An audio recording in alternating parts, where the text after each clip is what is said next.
pesquisador, não vou lembrar o nome também, que ele fala do efeito Flynn. O que é o efeito Flynn? É um efeito onde, a cada geração, os nossos resultados em testes intelectuais vão ficando maiores. Cada geração tem uma performance melhor nos testes intelectuais. Isso era um negócio que dá para falar um monte sobre isso, eu adoro falar sobre isso, né? Mas existe um autor que ele diz que agora, essa geração que vai vir agora vai ser a primeira geração que vai ter desempenho pior do que seus pais, de inteligência que a gente chamava.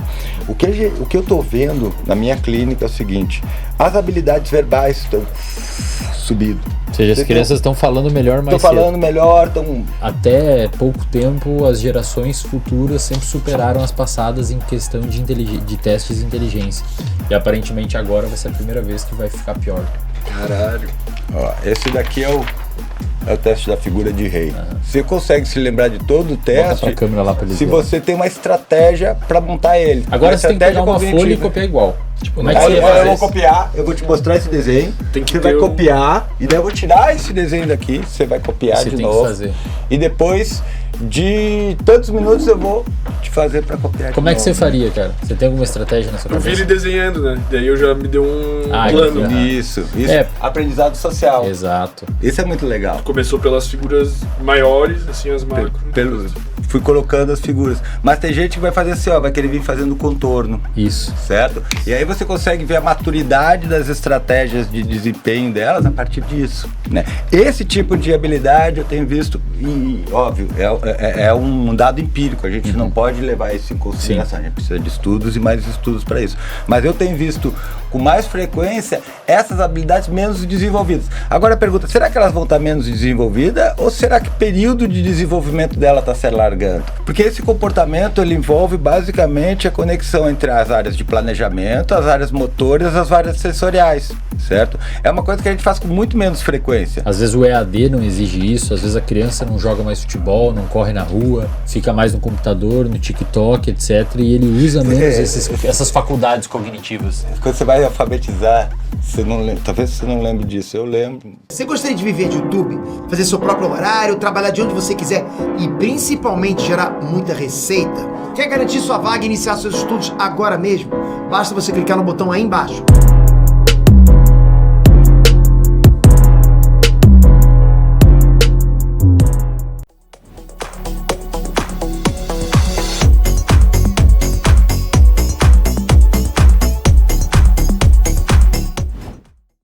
Não sei se tem a questão de metaverso, TikTok, enfim, seja mais difícil tu diagnosticar, tipo, ter um diagnóstico único.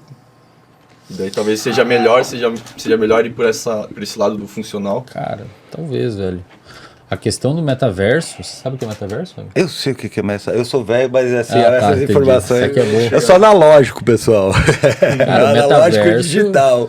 Pensa assim, se o TikTok, ele é extremamente... Você já viu como é que é o TikTok? Eu tenho TikTok. Cara, ele te prende ali dentro, cara. Ele não tem borda. Você pode passar e em qualquer momento vem outra coisa. Você luz, é um monte de tela. E hoje tem estudos mostrando que você tem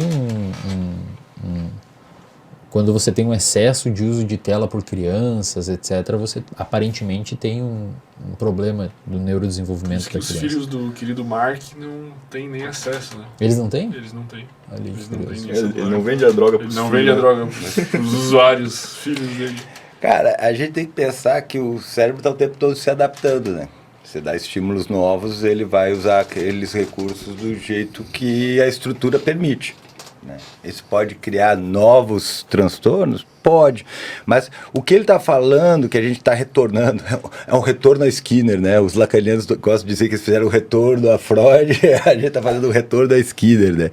Que é a ideia de a gente parar de olhar para a classificação, né, tratar o sintoma a partir da classificação dela. Quem conhece a terapia cognitivo-comportamental sabe que ela veio muito modulada pelo DSM, certo? Então, você pega ali as terapias de segunda onda, elas vão estar muito moduladas pela ideia de transtorno. Então, você vai ter a terapia cognitiva para depressão, a terapia cognitiva para ansiedade. Os livros são organizados assim, né? E a ideia é que você transcenda isso, que você faça uma análise experimental do comportamento. Eu gosto de dizer uma análise experiencial do comportamento, porque a gente transforma o paciente no cientista. A gente é só o orientador, né? E aí você consegue efetivamente ver quais são os aspectos, porque tem uma série de aspectos funcionais que são internos, são privados, certo? Tem uma série de partes do contexto que não são totalmente claras para um observador externo, né? E aí você consegue delimitar quais são todos os, digamos assim, as consequências que estão ali.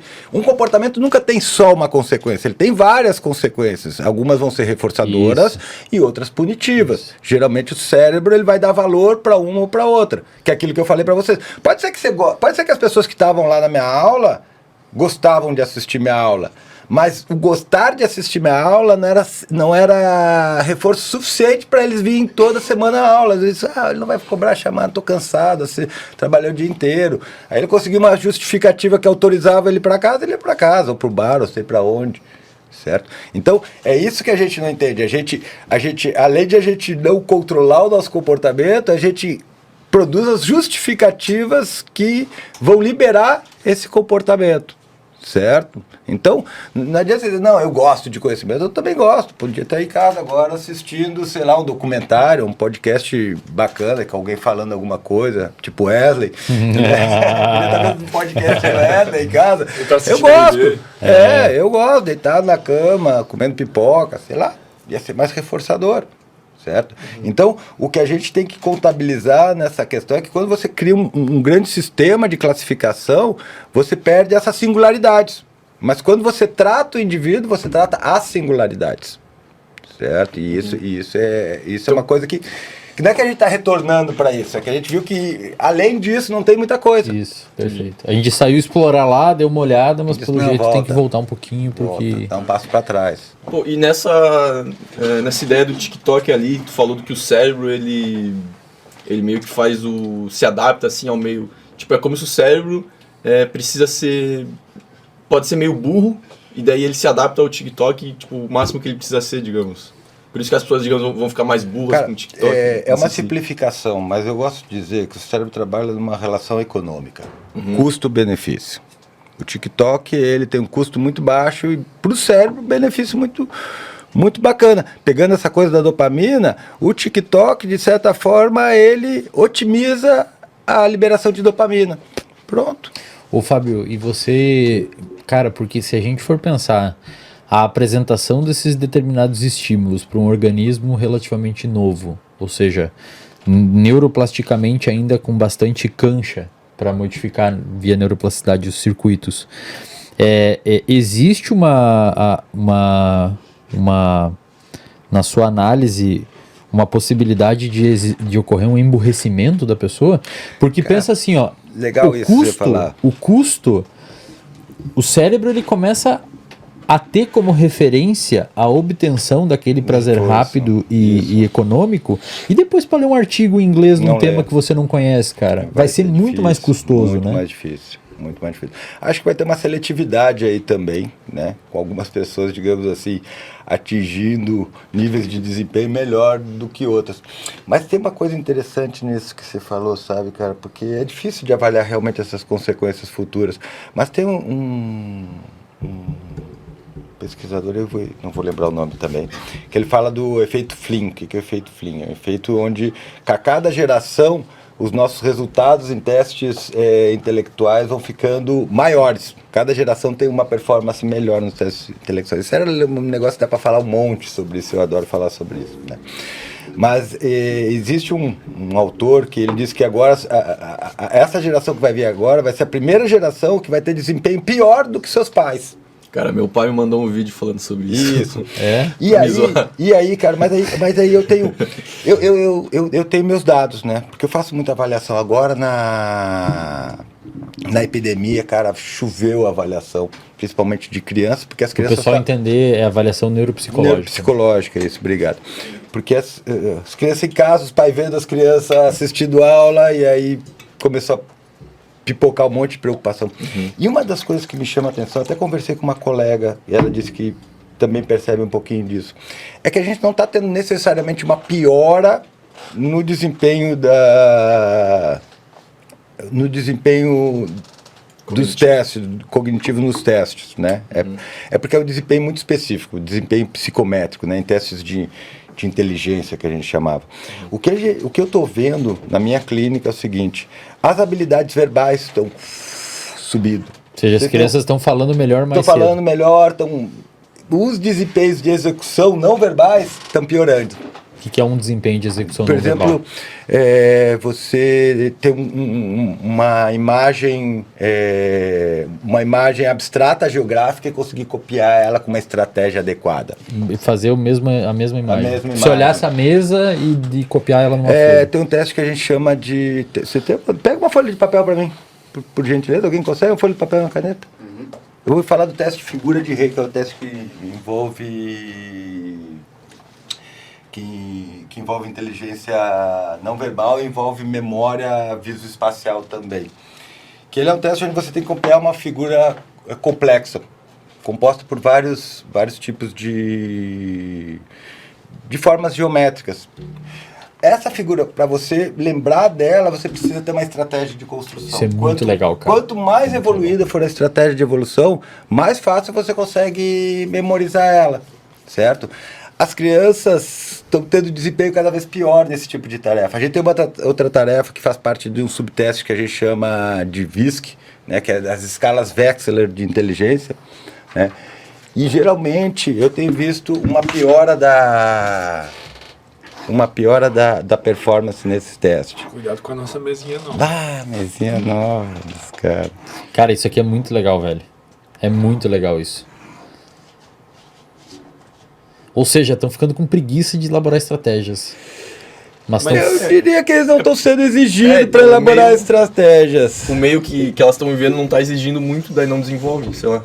a gente estava falando sobre um... Como é que é o efeito? O efeito de Flynn? Efeito Flynn, se eu não me engano. É isso. que até pouco tempo as gerações futuras sempre superaram as passadas em questão de testes de inteligência.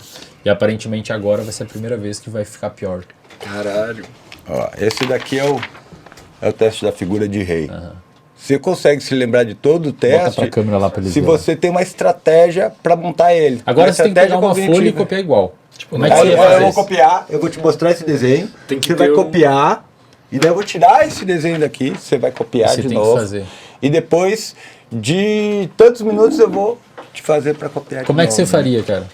Você tem alguma estratégia na sua Eu vi cabeça? ele desenhando, né? Daí eu já me deu um Ah, plano. entendi. Isso. É. Aprendizado social. Exato. Isso é muito legal. Começou pelas figuras maiores, assim, as macro.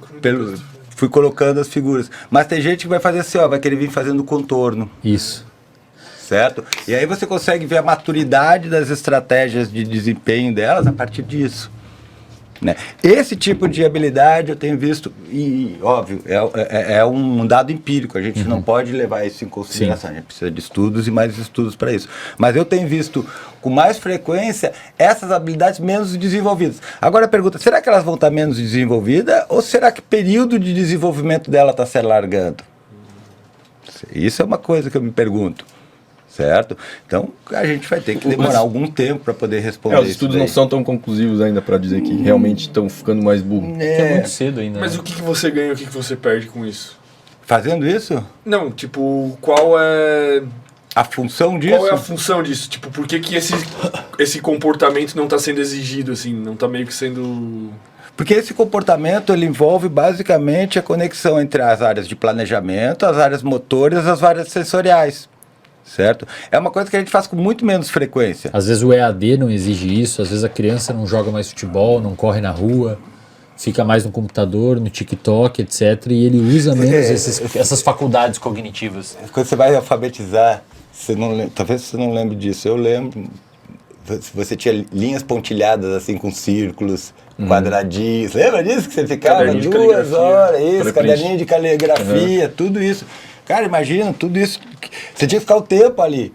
Tudo isso criava estratégias para você fazer aquilo, para você conectar essas áreas e produzir esse comportamento. Né? Então, se não tem exigência, óbvio, a gente vai ter menos desenvolvimento otimizar nessas áreas. pro- Agora, não sei se foi essa a tua pergunta, assim, para que serve isso?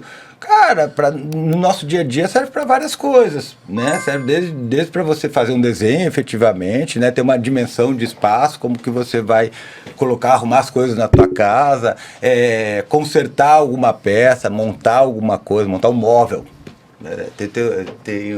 Os móveis agora vêm tudo desmontados, né? Você tem que ir lá montar. Quem monta móvel sabe o problema. Montar quebra-cabeça. Pô, né, cara? Cubo mágico. Então, tudo isso são habilidades que você desenvolve. Para que você monta o cubo mágico? Qual é o objetivo de montar o cubo mágico? Distração. Distração, mas você tem um ganho cognitivo com isso. Certo? O cubo mágico, depois que você entende a lógica dele, daí você monta. Esses caras que montam coisa fechada, já viu? Eu faço em 3 minutos. Você então, tá vendo? Da hora. Aí você imagina agora num contexto onde a gente está cada vez migrando mais para TikTok, mídias de recompensa rápida e pouco esforço envolvido. Eventualmente você começa a atrofiar esses tipos de regiões envolvidas com fazer uma tarefa que demore um tempo para você obter aquela recompensa daquela tarefa ou reforço. É tipo um cara da pré-história fazendo fogo. 6 horas girando um palitinho, com fome e cansado pra caralho. É legal você falar isso, porque eu sempre falo isso. Eu digo assim, velho, o transtorno de déficit de atenção a gente tem porque a gente nunca teve que acender fogo sem fósforo. Cara. Cara, imagina no ambiente é obrigado úmido, a ser focado. Imagina no ambiente amazônico, úmido, totalmente úmido, toda a madeira molhada, você tem que fazer fogo. Quantas horas de planejamento, de busca, de madeira, de organização para você conseguir fazer fogo? Se tu for TDAH, tu já morre ali, já não passa já não tava mais. Gostou desse corte? Se gostou, dê o seu like. Se você ainda não é inscrito no canal, inscreva-se. Aproveite para compartilhar esse e outros vídeos do canal, pois assim nos ajuda a trazer mais e mais vídeos. Contamos com você!